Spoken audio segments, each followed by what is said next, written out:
Hello, welcome back to Biology Videos at TDA. We're going to do 14.2 from OCR Caboodle, and we're looking at the structure and function of the pancreas. So throughout this lesson we're going to be attempting to understand the cells and tissues within the pancreas itself. In later lessons we'll look in more detail about the control of some of those cells and the way that they release particular hormones, glucagon and insulin. But this lesson, by the end of the lesson, what I want you to be comfortable with is identifying what cells are which ones from actual microscope slides. That's what your aim is by the end of the lesson, to be able to identify different cells and be able to name and draw and know those cells, as well as a little bit of the function.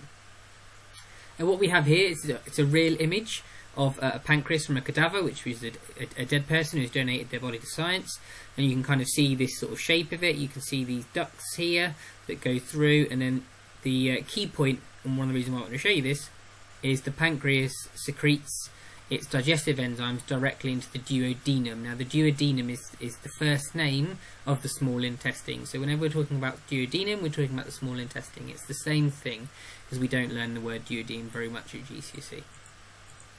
So an idea about kind of where the pancreas is to start us with. So it sits just by the stomach. You've also got the spleens. On the side here it's below the liver, and then very close and wrapped within the intestines. But most importantly is the idea is it's feeding directly into the duodenum. And you'll notice now that the gallbladder, which stores bile, the bile duct from the gallbladder is going to then feed into the end of the pancreas, and then it's going to then secrete into the same place, which kind of makes sense. If you're secreting bile, which is then going to make it easier to digest fats and make an alkaline condition for the enzymes that are going to work here and want an alkaline condition of about pH 8, it makes sense that they're secreted out into the same place. I've got another image here of the pancreas and the surrounding organs, and you can see the spleen sitting here, and this is huge abdominal aorta. So this is the main branch from the artery from the heart that comes downwards, so it's a really big tucked away artery under high pressure, and that's going to feed directly into the pancreas itself. And the pancreas is a really important organ. Cancer of the pancreas can be a very difficult one to treat because it does a variety of different functions, and disease of the pancreas, whether it's a cancer, whether it's cystic fibrosis, which can block the ducts, can be really difficult to treat because it's first of all the position of it and the sensitivity of the cells that it has. So a reminder of the basic function of the pancreas. So it is both an endocrine and exocrine gland. So it's endocrine, which means it produces hormones, glucagon and insulin, which go directly into the bloodstream. Now you will see other hormones other than insulin and glucagon, but they're the two that we need to learn for our A-level. And then you've got exocrine, which means it secretes something into ducts, in this case enzymes into ducts, which will then lead into the duodenum. So some of those enzymes, a reminder from your GCSE, we've got amylase, which converts starch into maltose, and then other simple sugars from then on with different enzymes, but that's the main function, is taking long chain sugars and breaking them down into smaller ones. You've got proteases such as trypsin, which is going to take protein into amino acids, and then you've got lipases such as the ones that convert triglycerides into 3 fatty acids and glycerols, which we need to know. Okay, so let's have a little look at an animation of the pancreas. Okay, now I know I showed you this slide before in the previous video, but it's more important we're going into more detail now. So within the pancreas itself there are these islet of Langerhans, and these are structures which are essentially groups of different cells, alpha and beta cells, and there's a few other cells in there as well, which are the cells important for controlling blood sugar. Now this is a really zoomed in electron micrograph. If I was to zoom out of this image, you would see that the vast majority of the cells and the tissue within the pancreas is not these islet of Langerhans. So the vast majority of these cells are these other cells on the outside. We'll get to those in a second. But we're interested at the moment in this islet of Langerhans. You can see where my mouse is going. You can see that there's like this sort of lighter coloured structure, and you've also got a little duct. You can kind of see how there's a nice duct there. Okay, so we're interested in these islet of Langerhans cells, and this is where the alpha and beta cells are found. So you can see the tissue layers. So if you was asked to do a biological drawing of a tissue, you would do a drawing like this, because that would be the layers around the outside of the tissue, obviously slightly better than this one. Okay, Now, if we zoom in to an islet of Langerhans, so I've zoomed in now to one islet of Langerhans, you'll find these alpha and you find these beta cells.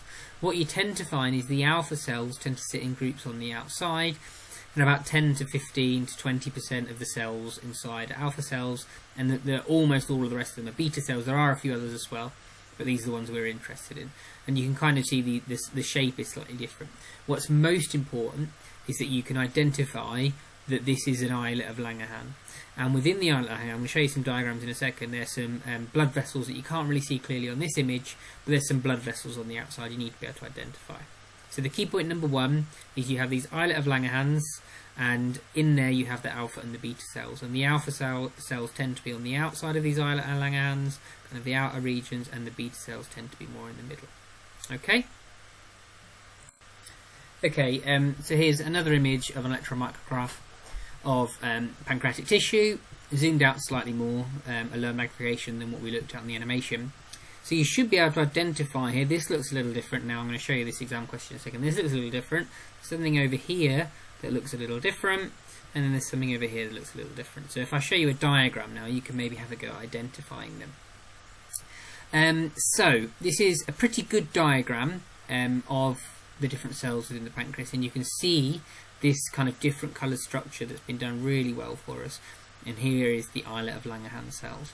Now the alpha cells tend to look a little bit darker. They're on the outside, so we've got our alpha cells on the outside, and then the vast majority of the cells are beta cells as well. You've also got these other delta cells that it's very unlikely you'll be asked to identify, but they secrete somatostatin, and that particular hormone tries to block secretion of alpha and beta cells, but we're not too worried about this. This image is taken from one of my degree textbooks, but it was quite clear, so I thought I would show you this one. So we're interested in the alpha and the beta cells. So a couple of key points is we have the alpha on the outside and the beta tends to be on the inside.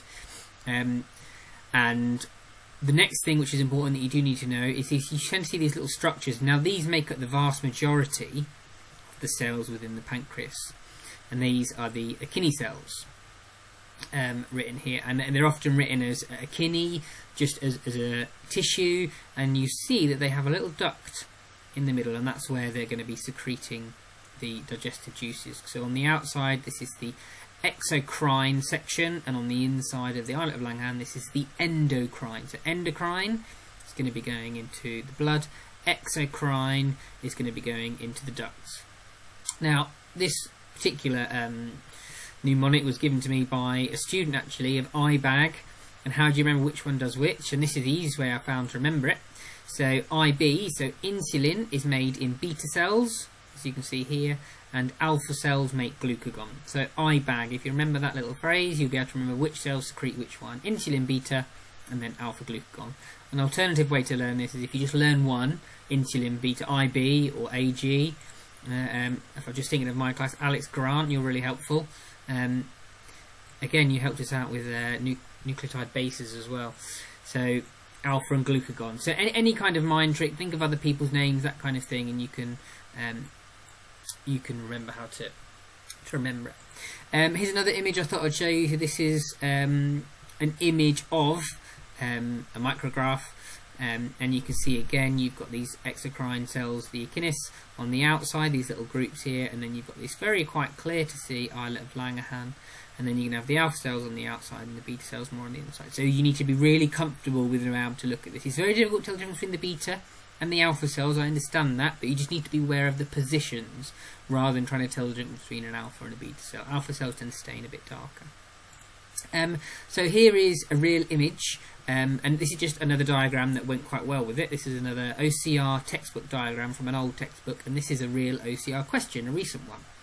So you can see, name the group of cells that are labelled C. So what do we call this group of cells? Not the individual cells, the group of cells. And then identify structure labelled D. Now, this little image here, if you look really closely, there's a particular type of cell you should be aware of here, and you can tell from this shape. And if you look at this particular image, it wasn't very clear on the other electron micrograph, this is why I picked this diagram, is that there are blood capillaries outside the islet of Langerhans. Now we're saying that this is endocrine. So that means it secretes directly into the bloodstream. So we must have blood capillaries that are very thin. They're very difficult to see on a micrograph. So that's why that they're in this diagram in this question. It's really clear there in this diagram that these are clearly blood capillaries because they've got red blood cells in them. So it should be, for the answer of that, you've got islet of Langerhans, and then you've got erythrocytes, which is the correct name for red blood cells in there. Okay, so that's an example of a real question.